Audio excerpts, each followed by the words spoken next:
Today is June 1st, 2026, and I mean, depending on what news network you have playing in the background right now, you are probably hearing some variation of the exact same, like, terrifying phrase. Right, the imminent threat. Exactly. Mm. Imminent threat. Over the last few months, really since late February, we've watched the United States and Israel engage in direct, sustained military strikes against Iran.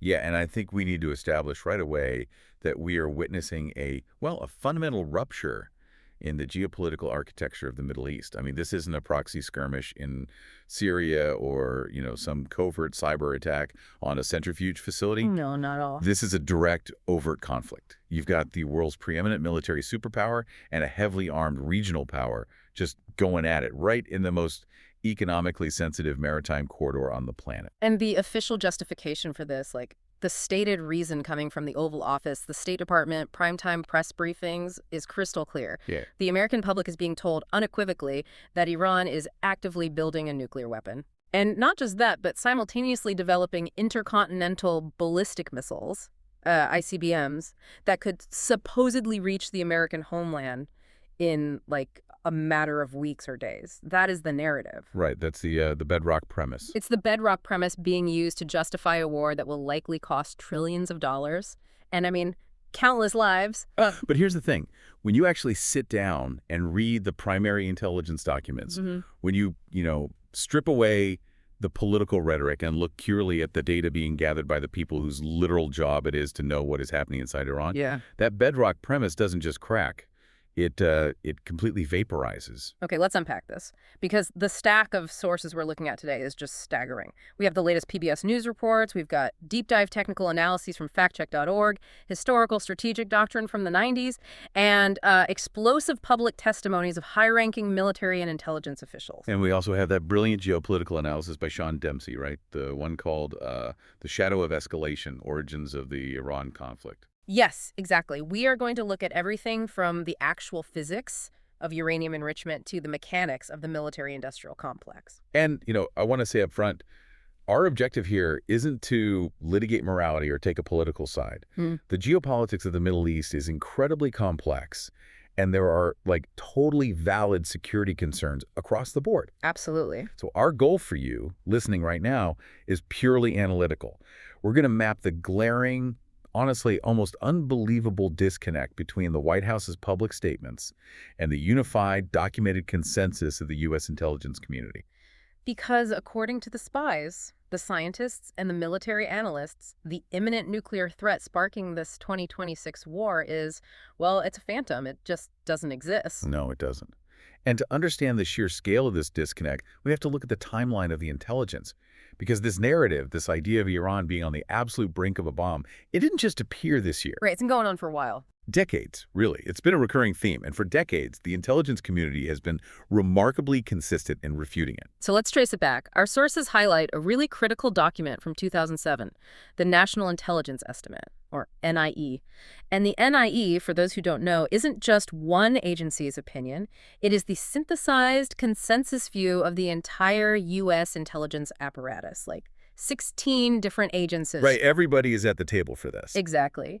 And in 2007, they stated with high confidence that Tehran had halted its nuclear weapons program in the fall of 2003. And, high confidence is the really critical phrase there. In the highly hedged, super conscious world of intelligence analysis, high confidence means they have multiple corroborating sources of reliable intel. We're talking signals, intelligence, human intelligence, satellite imagery. Like everything. Yeah, everything. All pointing to the exact same undeniable conclusion. They saw the program stop. And that assessment held firm. Like, if we move forward to the Obama administration, in 2013, Director of National Intelligence James Clapper testifies to Congress that Iran had not made the decision to pursue a nuclear weapon. And then he comes back in March 2015 and repeats it almost verbatim. Right. He says Supreme Leader Ayatollah Khamenei has not made the political decision to obtain a nuclear weapon. Right. And then we transition to the Biden administration. In July 2023, an AP report cites an unclassified U.S. intelligence assessment from the ODNI, the Office of the Director of National Intelligence. And it states, wait, let me find it. Okay, here. Iran is not currently undertaking the key nuclear weapons development activities that would be necessary to produce a testable nuclear device. So yeah, the CIA, the Defense Intelligence Agency, the NSA, they're all looking at the data month after month, year after year, and concluding the exact same thing? The bomb isn't being built. Exactly. Which brings us to the inciting incident of the current crisis, February 2026. The airstrike. Right, the U.S. and Israel launch airstrikes. And President Trump releases a video statement on February 28th, focusing heavily on stopping Iran from having a nuclear weapon, Yeah. claiming they attempted to rebuild their program after previous strikes in 2025. I mean, he paints this picture of a regime just weeks away from holding the whole world hostage. But then, mere weeks later, in March 2025, we get what might be the most pivotal piece of testimony in this entire saga. Tulsi Gabbard, the newly appointed director of national intelligence, who, by the way, was appointed by President Trump himself, sits before Congress. Yeah, this is the administration's own intelligence chief. His own appointee. And according to the PBS News report in our stack, her testimony leaves absolutely zero room for ambiguity. She tells lawmakers that the intelligence community continues to assess that Iran is not building a nuclear weapon, and that the supreme leader has not authorized the resumption of the program that was suspended way back in 2003. The consistency is just wild, isn't it? Mm-hmm. Across the Bush, Obama, Biden, and Trump administrations, the intelligence apparatus hasn't blinked once.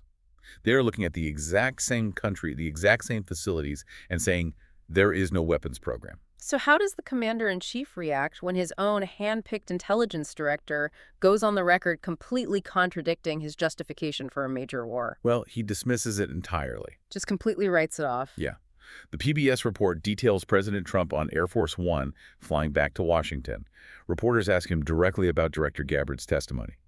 And his response is incredibly blunt. He just says, I don't care what she said. Wow, I don't care what she said. Yeah. He then reiterates his personal belief that Iran is very close to having a nuclear weapon, aligning his public posture perfectly with Israeli Prime Minister Benjamin Netanyahu. Who, it's worth noting, has been declaring Iran an imminent nuclear threat for, like, a quarter century at this point.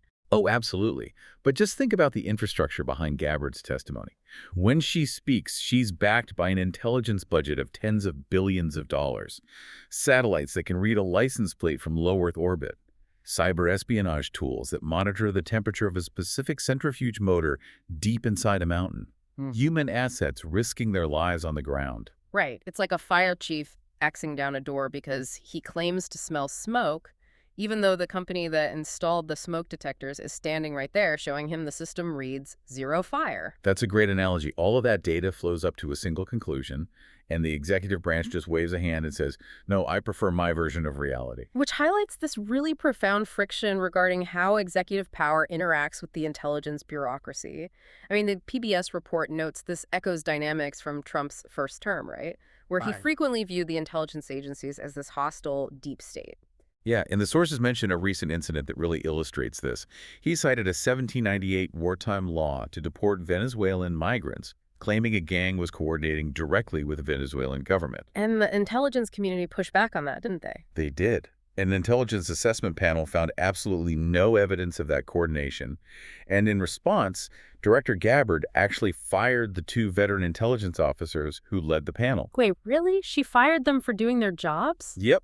So there is a documented precedent for the administration actively punishing intelligence professionals who produce data that contradicts the political narrative. Right, but firing a couple of analysts over a domestic border policy is one thing. Ignoring the entire intelligence apparatus to launch a preemptive war against a nation of 90 million people is on a completely different scale. Oh, totally. So if the intelligence community is so unequivocally clear that there's no active weapons program, how does the administration sell this to the public? Like, how do they make the illusion of a nuclear threat seem so terrifyingly real? Well, they do it by exploiting a very subtle, highly technical distinction that most of the public, frankly, just doesn't understand.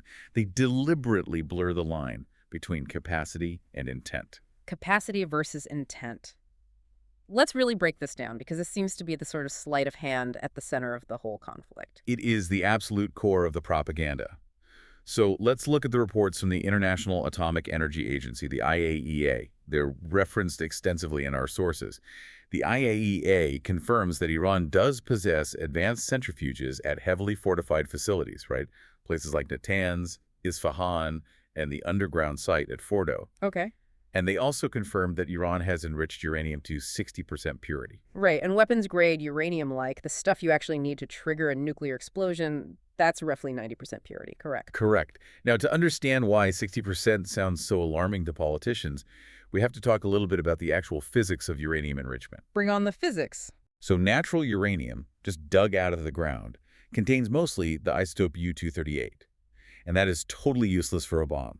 Less than 1% of it is U-235, which is the fissile isotope you actually need. So you basically have to separate the needle from the haystack. Exactly. So you turn the uranium into a gas uranium hexafluoride, and you feed it into a centrifuge. The centrifuge spins at supersonic speeds. The slightly heavier U-238 gets pushed to the outer wall, and the lighter U-235 stays closer to the center. Okay, that makes sense. Then you siphon off that slightly enriched gas in the center and feed it into the next centrifuge. And you link thousands of these machines together in what's called a cascade. And here's the trick with the math, right? The effort it takes to enrich uranium isn't linear at all. It's highly nonlinear. The vast majority of the work, the time, and the energy required in enrichment is just getting from natural uranium up to about 4 or 5%, which, by the way, is what you use for a standard civilian nuclear power plant. Just 5% takes most of the work. Yes. Once you have a stockpile of 5%, going from 5 to 20% is much faster. Going from 20 to 60% is faster still, and the jump from 60% to 90% weapons grade. That's a relatively short leap. Okay, so when politicians go on TV and point at the 60% enriched uranium, they are essentially saying, look, they are 99% of the way there in terms of effort. The breakout time, the time it would take them to sprint to a bomb's worth of 90% uranium, is just weeks. Yes, exactly. But that is their capacity. Mm-hmm. Iran absolutely has the technological capacity, the infrastructure, and the raw materials to enrich uranium to weapons-grade levels. Right. But here is what the intelligence community is measuring and what the politicians are deliberately ignoring: intent. Having a pile of 90% enriched uranium gas does not give you a nuclear weapon. Right. It's like having the flour and sugar in your pantry doesn't mean you've baked a cake, especially when the cake is a highly complex, miniaturized implosion device. That's exactly it. As Emma Sandifer from the Center for Arms Control and Non-Proliferation points out in our sources, even if Iran enriched the uranium to 90% tomorrow, manufacturing the actual weapon would likely take months to a year. And that's assuming everything goes perfectly. Because weaponization is an entirely different scientific discipline than enrichment. You can't just take a lump of 90% uranium and drop it out of an airplane. God, no. You need to cast that uranium into a perfect metallic sphere, known as a pit. Then you have to surround that sphere with conventional explosives, but you can't just blow them up haphazardly. Right, it has to be precise. Extremely precise. You have to design explosive lenses that detonate with microsecond precision. The goal is to create a perfectly symmetrical shockwave that compresses the uranium core simultaneously from all sides. That increases its density until it achieves a supercritical mass and initiates a runaway chain reaction. And don't you need a neutron initiator too? To inject neutrons into the core at the exact millisecond of maximum compression. I mean, the metallurgy, the high-speed electronics, the explosive testing, it requires a massive coordinated engineering effort. It's a huge undertaking. Yeah. And that specific engineering effort, the weaponization program, is exactly what the 2007 NIE, Director Clapper, the Biden ODNI, and Director Gabbard all confirmed was halted in 2003 and never restarted. Wow. The intelligence community monitors the supply chains for those specific components. They monitor the scientists who possess that specific expertise. They see absolutely no evidence of a weaponization program. So the political strategy is brilliantly cynical. You just point at the centrifuges, point at the 60% uranium, call it a nuclear weapon program, and trust that the public won't understand the difference between enrichment capacity and explosive weaponization intent. It works almost every time. But, even if the public did buy into the idea that Iran was building a bomb just sitting in an underground bunker in the Zagros Mountains isn't really an existential threat to someone living in, like, Ohio. Which brings us to the necessary second pillar of the war justification, the delivery system. Right. To manufacture a true sense of panic, you have to convince the domestic population that the threat can literally reach their homes. You have to make the boogeyman global. And that leads directly to the rhetoric surrounding Iranian intercontinental ballistic missiles, or ICBMs. Because if the nuclear threat is a mirage built on conflating capacity and intent, the ICBM threat is an even more egregious distortion of the intelligence data. Oh, without a doubt. Hmm. Let's look at the State of the Union address in late February 2026. President Trump stands before Congress, before the entire nation, and explicitly claims that Iran is working to build missiles that will soon reach the United States of America. Soon reach. I mean, that phrasing implies immediacy. And Secretary of State Marco Rubio echoes this exact framing, warning that Iran is headed down a pathway to develop weapons that could reach the continental U.S. They are deliberately painting this visceral picture of a missile defense klaxon sounding in New York or Washington, D.C. tomorrow morning. But once again, we have the primary sources to serve as a reality check. Factcheck.org published a really thorough analysis of these claims, and they relied on an unclassified Defense Intelligence Agency report, the DIA, from May 2025. And just to clarify, the DIA is the Pentagon's own intelligence arm, right? Yes. So what does the Pentagon actually say about Iran's ICBMs? Well, the DIA assessed that Iran might be able to develop an ICBM by the year 2035. And crucially, that is only if they make the political decision to pursue such a weapon, which they currently have not. Let that sink in.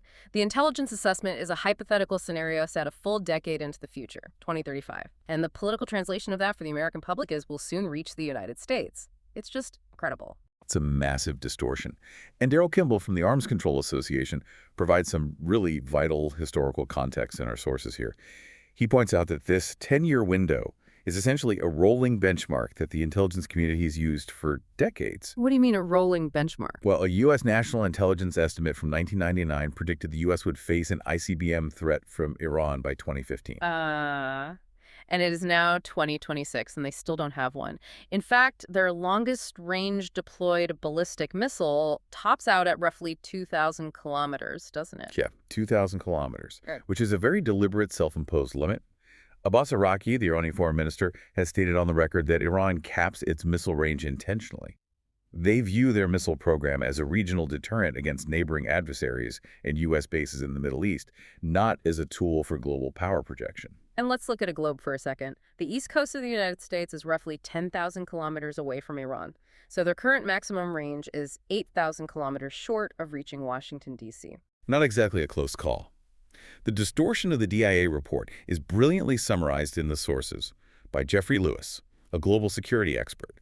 He offers this amazing analogy to explain how politicians twist intelligence assessments. Oh, the baby analogy. I love this one. That's perfect, right? He says the DIA report was fundamentally asking a long-term projection question. In 2035, how many children will my friend have? The intelligence agencies are just trying to model future demographic and technological environments. Right. They're making a forecast. But the politicians take that document, hold it up to a camera, and present it to the public as if it answers the question, how soon can my friend have a baby? They took a 10-year environmental projection and completely weaponized it as an immediate ticking clock threat. That analogy just perfectly captures the bad faith of the rhetoric. And just like with the nuclear weaponization process, the actual physics of building an ICBM explain why this 10-year projection exists in the first place. I mean, you can't just take a 2,000-kilometer missile, strap on some extra fuel tanks, and suddenly reach 10,000 kilometers. Right. The engineering hurdles scale exponentially. Rosemary Kalanick from Defense Priorities outlines this beautifully in our sources. Building an ICBM isn't just about making a bigger rocket. It's about mastering entirely new realms of physics. Yeah, first off, you need multi-stage rockets with massive thrust-to-weight ratios just to push a payload entirely out of the Earth's atmosphere and into low Earth orbit.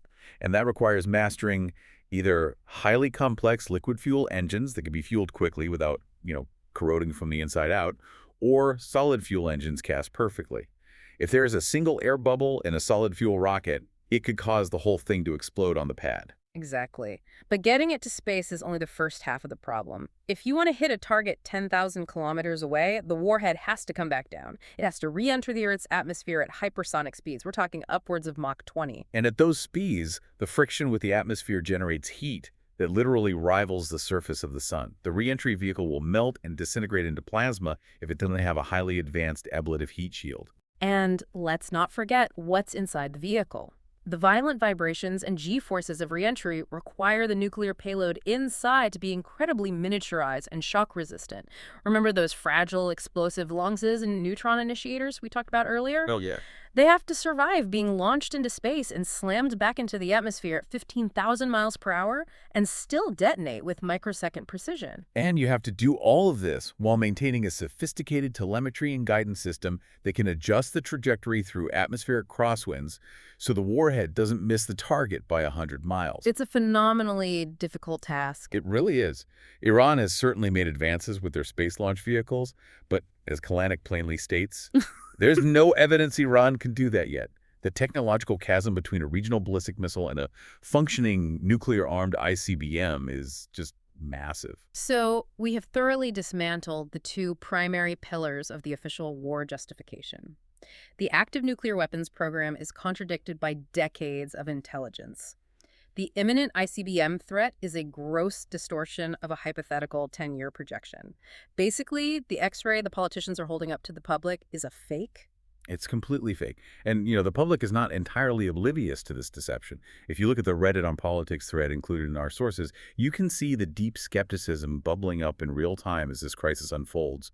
Ordinary citizens are connecting the dots. It's fascinating to read the public pulse on this. One user points out the eerie historical parallel, commenting, "BB cosplaying as Colin Powell at the UN in 2003. Great." Another user notes, "America has been hearing it's months away since the 80s. The ghost of the 2003 Iraq War is looming massively over this entire conflict.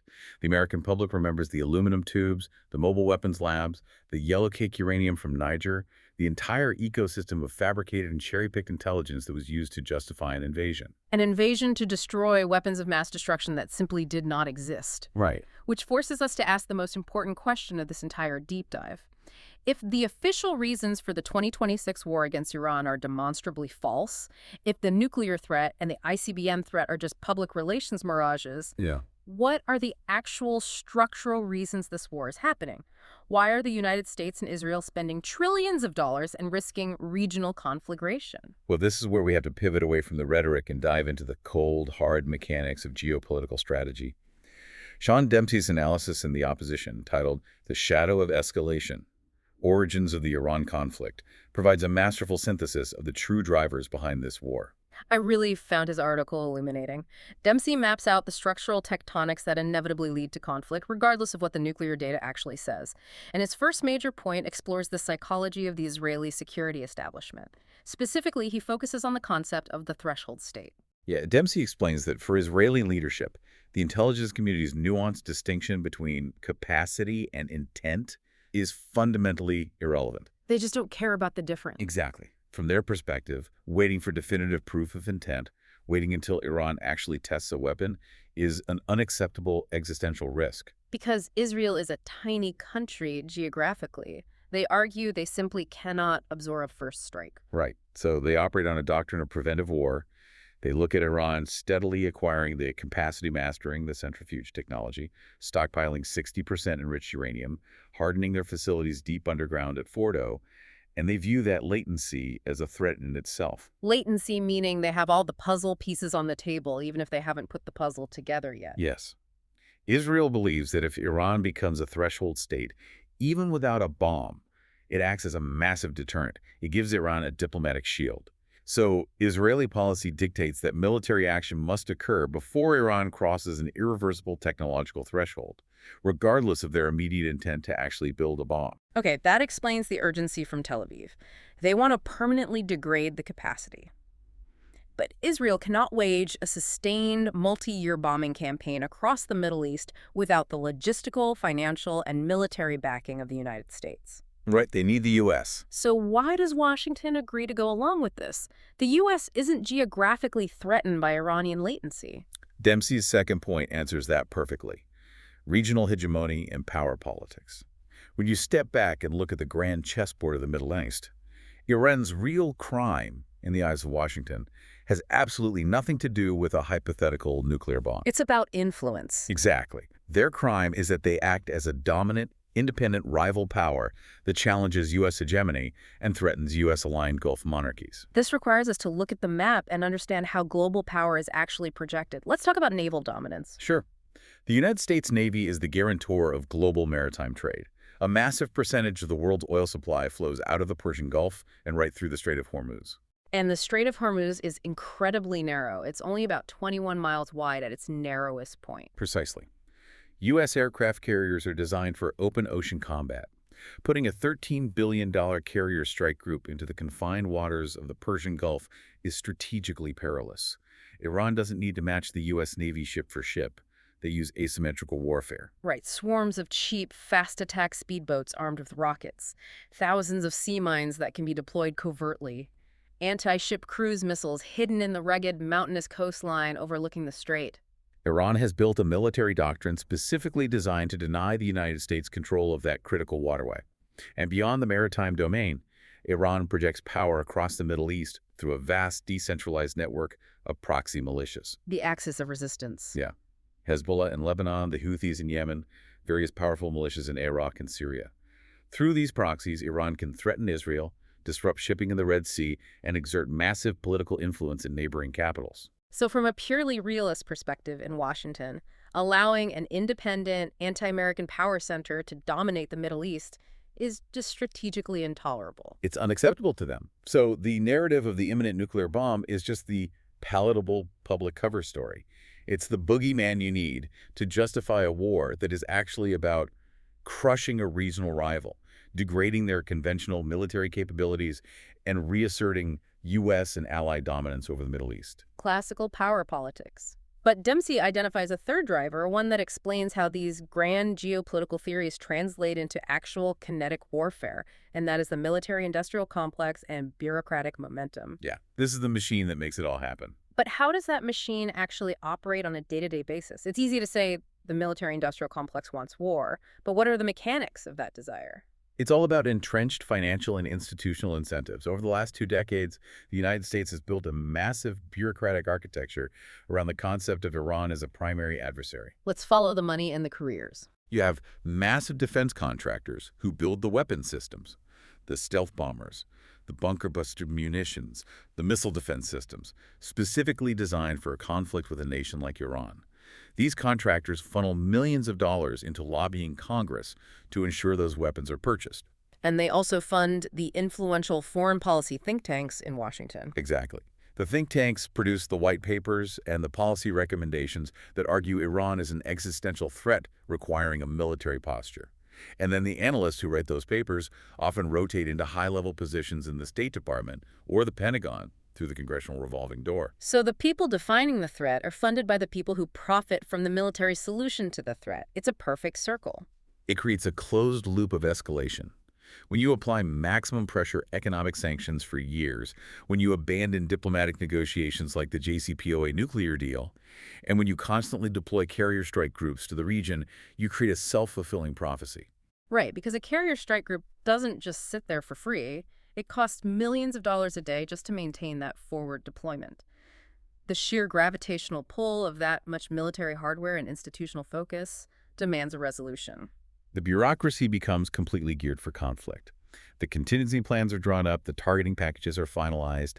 At a certain point, the momentum becomes so overwhelming that any minor geopolitical spark can ignite the powder keg, regardless of whether the intelligence community says there is a specific nuclear threat on that given day. The machine wants to run.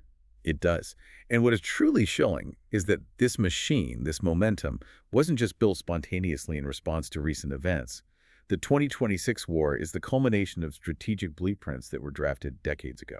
To truly understand how the Middle East reached this point, we have to examine the foundational documents that reprogrammed U.S. and Israeli foreign policy. We're looking at historical strategy that reads like prophecy today. Yeah, the primary document we need to analyze is from 1996. It was prepared for Benjamin Netanyahu during his first term as Prime Minister of Israel. The study group that drafted it was led by American neoconservatives. Figures like Richard Pearl and Douglas Faith, who would soon become key architects of U.S. Middle East policy under the Bush administration. Exactly. The report is titled, A Clean Break, A New Strategy for Securing the Realm. We have the text of this in our sources, and reading it with the hindsight of the last 30 years is just staggering. What did the Clean Break document actually advocate for? It advocated for a radical paradigm shift. Prior to 1996, the dominant framework for the region was the Oslo Accords, the pursuit of a comprehensive peace through negotiations and the land for peace formula. But the neoconservatives writing this report argued that negotiations were a sign of weakness. Right. They advised Israel to abandon the peace process entirely. Instead, they proposed securing the realm through a return to a traditional aggressive balance of power strategy based on raw military strength and the active destabilization of neighboring adversaries. They explicitly outlined tactics that have since become standard practice, like they called for establishing the right of hot pursuit into Palestinian areas. They advocated for preemptive strikes. But the most consequential aspect of the clean break strategy was its regional vision. It argued that Israeli security depended on containing, destabilizing, and rolling back Syria. And crucially, it stated that removing Saddam Hussein from power in Iraq was an important Israeli strategic objective in its own right.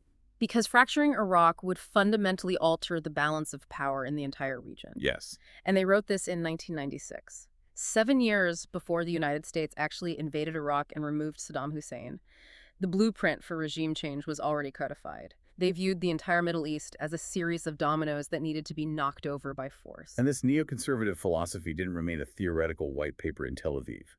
It deeply infected the U.S. defense establishment. The same ideological network that drafted the clean break moved right into the Pentagon and the State Department. Which brings us to one of the most sobering and revealing primary sources in our entire stack, the interview on Democracy Now! With General Wesley Clark. Here is where it gets really interesting. Oh, man. General Clark's testimony provides a rare, unvarnished look inside the Pentagon at a moment of supreme crisis. So Clark is a retired four-star U.S. Army general. He was the supreme allied commander of NATO. He is as embedded in the military establishment as you can get. The story he tells takes place roughly 10 days after the September 11th attacks in 2001. The context is vital here. The Twin Towers have just fallen. The Pentagon is still smoldering. The entire U.S. national security apparatus is in a state of shock, trauma, and mobilization. The immediate focus is al-Qaeda and the Taliban in Afghanistan. Right. General Clark visits the Pentagon and bumps into a senior general he used to work with on the Joint Staff. The general pulls Clark into his office and says, incredibly, "We've made the decision. We're going to war with Iraq." And Clark is stunned. He asks why. Has the intelligence community found a link between Saddam Hussein and the 9/11 hijackers? Has al-Qaeda connected with Iraq? And the general tells him no. There is no new intelligence linking Iraq to terrorism. The general simply says, I guess it's like we don't know what to do about terrorists, but we've got a good military, and we can take down governments. That quote perfectly encapsulates the psychological trap of a hyper-militarized superpower. The U.S. military was structured, trained, and equipped for conventional warfare tank battles, air superiority, regime change. When faced with the shadowy, decentralized threat of stateless terrorism, they just didn't know how to respond effectively. So they defaulted to what they knew how to do. If the only tool you have is a trillion-dollar hammer, every geopolitical problem looks like a nail. They decided to overthrow a sovereign government simply because they possessed the sheer kinetic power to do it. But the strategy was vastly more ambitious than just Iraq. Clark returns to the Pentagon a few weeks later. The bombing campaign in Afghanistan has already begun. He visits the same general and asks, are we still going to war with Iraq? And the general replies, oh, it's worse than that. He holds up a classified memo that he just received from the Secretary of Defense's office, Donald Rumsfeld's office.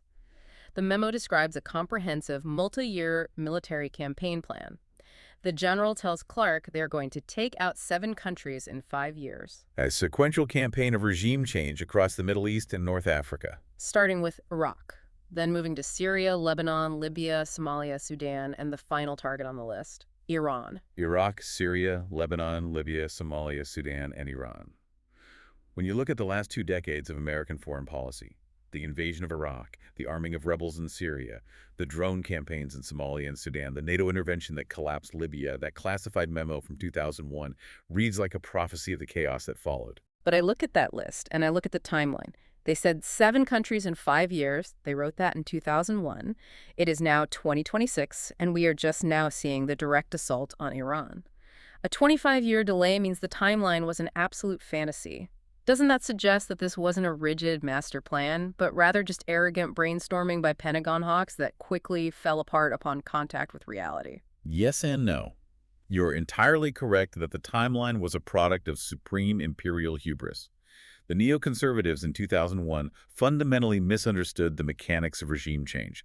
They thought they would be greeted as liberators. Right. They vastly underestimated the resilience of local insurgencies, the complexities of sectarian civil wars, and the staggering financial and human cost of prolonged occupation. Iraq became a quagmire that bogged down the U.S. military for a decade. So the 5-year plan shattered in the streets of Fallujah. It did. The timeline failed. However, the structural intent never changed. The strategic compass set by the Clean Break document and the neoconservative worldview remained the guiding force within the deep institutions of the defense establishment. Even as administrations changed from Bush to Obama to Biden to Trump, the underlying bureaucracies still view those nations, particularly Iran and its proxies, as the ultimate obstacles to American and Israeli hegemony in the region. Exactly. Iran was always the crown jewel of this strategy. They were always the final boss. The U.S. used sanctions, covert action, and proxy wars to weaken Iran over the decades, waiting for the geopolitical conditions to ripen for direct confrontation. The delay was logistical, not ideological. This historical context is vital because it explains the extreme public distrust we are seeing today. When you realize that the government has been nursing a classified desire for regime change in Iran for 25 years, you start to look at the 2026 claims about imminent nuclear missiles with profound cynicism. You recognize that the threat isn't creating the policy. The pre-existing policy is manufacturing the threat.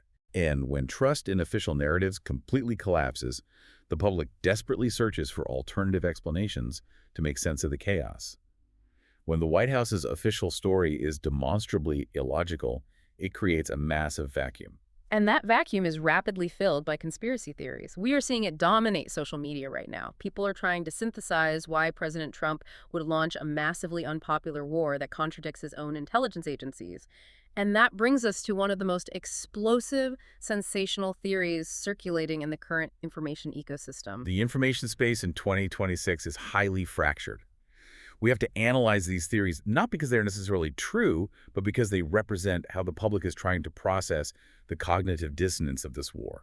We have an article in our sources from the Tehran Times. Now, we must note upfront that the Tehran Times is an Iranian state-affiliated media outlet, but they are reporting on a viral theory that originated in Western social media networks. It's known colloquially as the Epstein leverage theory. Yeah, this theory attempts to find a hidden causal link between a massive domestic scandal and the sudden shift in foreign policy.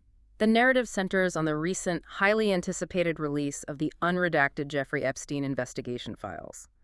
The theory speculates that these files contained highly damaging, perhaps criminally compromising information regarding President Trump. Right, and the rumor circulating online is that Israeli intelligence, specifically Mossad, given alleged historical ties to Epstein, somehow possessed or controlled the release of these files. It posits a scenario of supreme geopolitical blackmail. It suggests that Israel held this damaging information over President Trump like a sword of Damocles and threatened to expose him unless he committed the United States military to the long-desired war against Iran. It is the ultimate spy thriller plot. A disgraced financier, international intelligence agencies, blackmail, and a global war. The theory gains traction because it references a real 2020 FBI report where a confidential informant claimed Epstein may have had ties to Israeli intelligence. It feels just plausible enough to a public that already believes the government is lying to them. It's a seductive narrative because it offers a simple, dramatic explanation for a very complex, irrational-seeming decision.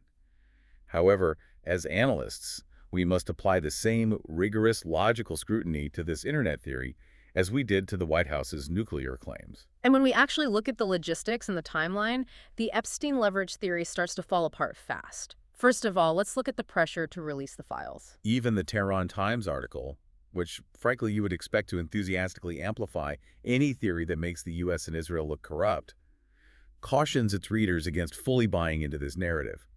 They point out a glaring flaw.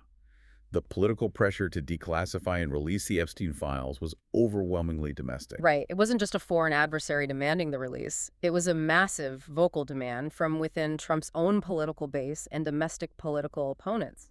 The momentum for disclosure was a uniquely American cultural and political phenomenon. Secondly, and far more importantly, we have to look at the mechanics of military deployment. The conspiracy theory suggests that Trump was blackmailed and suddenly, overnight, ordered airstrikes on Iran to appease his blackmailers. But that is simply not how the United States military operates. No, not at all. You do not maneuver multiple aircraft carrier strike groups, reposition strategic bomber squadrons across the globe, coordinate logistics for thousands of troops, and integrate complex air defense systems with regional allies on a whim because of a tabloid scandal. The build-up to the February 2026 strikes had been occurring for months. The maximum pressure campaigns, the collapse of diplomatic channels, the steady drumbeat of hawkish rhetoric, all of this was already in motion long before the final release of the Epstein documents. The logistics of global warfare are driven by massive institutional tectonics, not the sudden panic of a blackmailed politician. While the theory makes for great internet fodder, it fundamentally misunderstands how power is exercised at the state level. The military-industrial complex, the deep-seated strategic doctrines outlined in the Clean Break paper, the 20-year bureaucratic momentum of the 7 countries plan, these are the massive grinding gears that actually cause wars. Attributing this historical conflict to a single blackmail file is, frankly, a distraction. It minimizes the much more mundane, terrifying reality of how foreign policy is actually formulated. Which leaves us with the critical task of synthesis. If we discard the blackmail conspiracy as a distraction, and we have definitively dismantled the official government narrative of an imminent nuclear ICBM threat, what is the cleanest, most logical explanation for why this war is happening? And why is the propaganda surrounding it so intense? We have a vital source that pulls all of these threads together. Joe Kent, the former director of the National Counterterrorism Center. Kent is a highly significant figure here. He is not an outside critic or a geopolitical theorist. He was inside the machine. He was looking at the actual intelligence daily. And in March of 2026, right as the conflict was escalating, he resigned his post in protest. A high-level intelligence director stepping down because the policy was so divorced from the reality of the data? Yeah. In a detailed post on the platform X, Kent confirmed everything we have discussed today. He stated explicitly that the U.S. intelligence community was in absolute agreement that Iran was not developing a nuclear weapon. Furthermore, he noted that the intelligence community accurately assessed that launching unprovoked strikes on Iran would actually embolden the hardliners in Tehran, destabilize the region, and inevitably lead to asymmetrical attacks on U.S. military bases and commercial shipping lanes. The spies warned exactly what happened, and they were ignored. So why did the war happen? In his resignation statement, Kent provides a blunt, chilling conclusion. He wrote, "Despite the professionalism and accuracy of the IC, the narrative and agenda spun by a foreign government, Israel, won the argument and forced us into this war." He explicitly points to the immense power of foreign lobbying and the alignment of political interests that bypass the national security apparatus entirely. Now, President Trump publicly pushed back on Kent's assertion, stating on Truth Social that Israel did not force him into the war. Trump claimed that the October 7th attacks years prior had simply solidified his lifelong opinion that Iran must never possess a nuclear weapon. But again, we circle back to the central contradiction. His lifelong opinion is based on preventing a weapon that his own intelligence agencies say doesn't exist. So we must synthesize the 3 actual structural realities driving the 2026 war. Let's lay them out clearly. Reason number 1 is the dominance of Israeli security doctrine. Israel maintains an absolute zero-tolerance policy for Iranian nuclear latency, the mere technological capacity to enrich uranium, regardless of whether a weaponization program exists. Right. Combined with their strategic imperative to maintain absolute military supremacy in the region and neutralize Iran's proxy networks, Israel viewed a preemptive strike as an existential necessity. They utilized their immense diplomatic and political influence in Washington to ensure the U.S. military became the hammer for that objective. And reason number 2 is the relentless momentum of the military-industrial complex and long-term U.S. strategic doctrine. The defense apparatus has been operating under the shadow of the 1996 Clean Break philosophy and the 2001 7 countries regime change blueprint for decades. When you fund a sprawling defense industry that relies on geopolitical friction to justify trillion-dollar budgets, and you spend a quarter-century pointing that apparatus at the Middle East to assert hegemony, the system naturally drifts toward conflict. The bureaucracy is wired for escalation, not diplomacy. And reason number 3 explains the disconnect we've been analyzing for the last hour, the absolute necessity of propaganda. You cannot mobilize a democracy for a massive, unprovoked war by telling the truth. Imagine the White House holding a press conference and saying, "We are launching a preemptive war against a nation of 90 million people. It will cost trillions of dollars. It will likely spike global energy prices, and American service members will be in harm's way. We are doing this to permanently degrade a theoretical technological capacity, to maintain U.S. naval hegemony in the Persian Gulf, and to fulfill the long-standing security demands of a foreign ally. The public would reject it outright. The political backlash would be insurmountable. You cannot sell complex, cynical power politics to the masses. You need a visceral, terrifying threat. You need a boogeyman. You need the specter of a nuclear-armed ICBM raining down on an American city. The official narrative is a carefully constructed illusion designed to manufacture consent. The intelligence data showing no active weapons program and no imminent ICBM capability is suppressed or ignored because it interferes with the geopolitical objectives of the state. So, what does this all mean? We have covered immense ground today. We analyzed the physics of uranium enrichment to understand how capacity is falsely presented as intent. We broke down the staggering engineering hurdles of ICBM reentry to expose the distortion of the DIA's 10-year projection. We trace the historical blueprints for Middle Eastern regime change from the 1996 clean break strategy to Wesley Clark's revelation of the 2001 Pentagon memo. We deconstructed the viral Epstein blackmail theory, revealing how massive structural momentum, not tabloid scandal, drives global conflict. And we looked at the brave resignations of intelligence professionals like Joe Kent, who refused to rubber stamp the propaganda. The critical takeaway for anyone analyzing geopolitics in 2026 is media literacy. The rhetoric of the imminent nuclear threat today is the direct evolutionary descendant of the weapons of mass destruction lies of 2003. When the political narrative demands urgent war and the consensus of the professional intelligence community says the threat is a mirage, you must look at the structural forces operating beneath the surface. It all comes back to the doctor holding up the X-ray. When the politician points to the blurry image and tells you exactly what to fear, it is our duty to demand a second opinion from the scientist who actually built the machine. And we want to leave you with one final thought to consider as you watch the news unfold tonight. We discussed how a relatively obscure think tank paper, drafted in 1996, the Clean Break Strategy, successfully provided the intellectual framework for 30 years of conflict, regime change, and destabilization in the Middle East. If policy written 30 years ago is dictating the wars of 2026, what classified memo, what seemingly obscure think tank white paper is being drafted and circulated right now in a quiet office in Washington or Tel Aviv that will dictate the global wars of 2056? That is the reality of grand strategy. The blueprints for the next crisis are already being drawn. Thank you for joining us on this deep dive. Stay curious, keep questioning the narrative, and keep diving deep.